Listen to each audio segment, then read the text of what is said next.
On April 4, 1802, a significant American activist was born in Worcester, Massachusetts.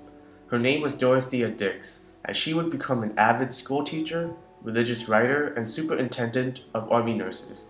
More importantly, she would become the leading figure who would spark the introduction of the first generation of American asylums and improved treatment for the insane. To understand how Dix's American asylum movement began, we must retrace our steps and go back to when Dix herself was in a mentally unstable state. Her long hours of writing books about religion and teaching at her self-started schools created overwhelming stress, which led to her mentally ill outlook. She traveled to Britain to recover from her poor health, and it was at Britain where she was exposed to the successful British lunacy reform movement. While recovering well, she understood the underlying foundations of this movement, such as careful inspections of mental facilities and detailed reports to legislators. She then moved back to America after having fully recovered, eager to apply the similar concepts she had learned during her stay in Britain. Some say that it was her experience being nearly insane that led her to be sympathetic towards the insane and push forward her American reforms. Dix began her work in her home state, Massachusetts. She examined carefully the many mentally ill holdings and hospitals, such as Northampton, Williamsburg, Medford, and Brookfield, and concluded that they were clearly mistreating their patients by chaining, incarcerating, and caging. This was part of her criticism. Her main criticisms of American society was the fact that not enough was done to help the mentally ill, and that such people were being mistreated harshly without the public's knowledge. She downright believed that the insane deserves ample care and respect. Judge Stephen Leifman, a leader in a modern movement to reduce the number of people with mental illness in prison, echoes this statement. And the problem was there was no oversight, there was no real treatment, there was no medication, and nobody was watching what was going on. And they became these houses of horror. They became these human experimentation facilities. In response to the situation in Massachusetts, Dix wrote the memorial to the legislature of Massachusetts in 1843 in the hopes of persuading the legislators to improve the living conditions for the mentally ill. She stated, "I proceed, gentlemen, briefly to call your attention to the present state of insane persons confined within this Commonwealth, in cages, stalls, pens, chained, naked, beaten with rods, and lashed into obedience." The result of her lobbying was a successful expansion and improvement of the state's mental hospital in Worcester.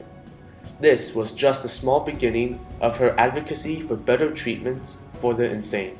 Dix continued to travel extensively throughout America to push her asylum movement. The methods she used to improve the American life were lobbying and persuading state legislators to authorize constructions of new asylums and hospitals, as well as encourage better care and treatment for the insane. More specifically, one can organize her methods into 3 simple steps. The first step is to examine facilities and institutions.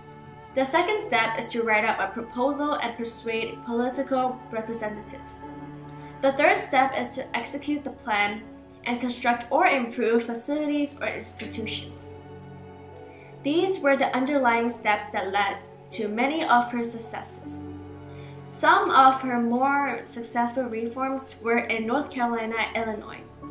Regarding Illinois, Dix wrote a memorial to the 15th General Assembly of the State of Illinois in 1847.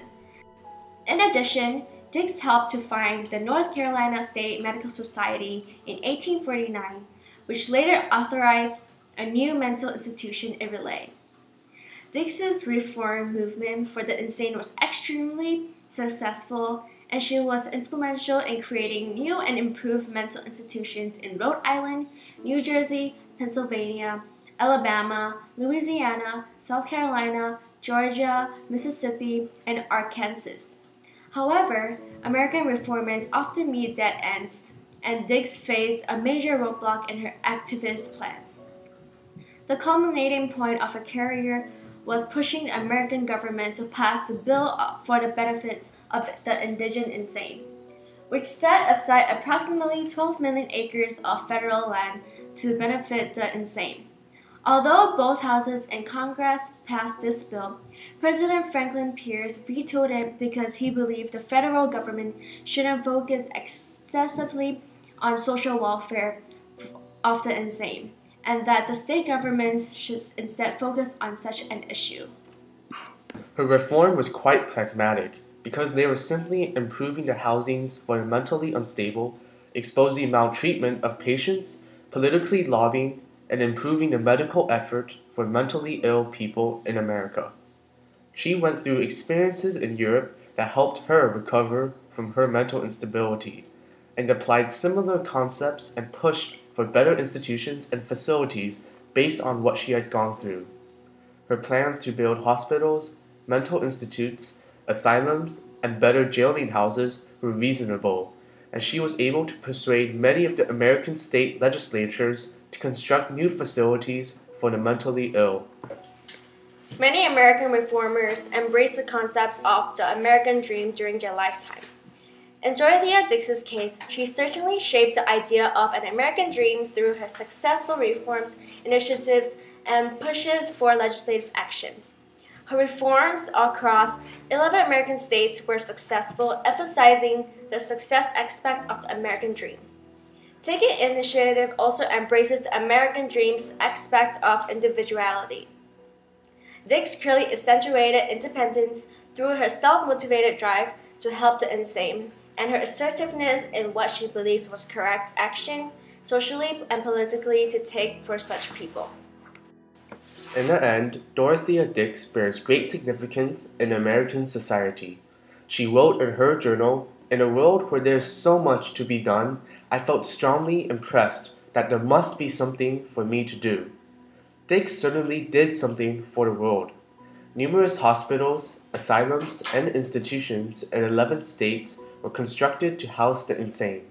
She altered the mindset of the state governments to work towards benefiting those in need of medical attention, and exposed facilities that mistreated the insane.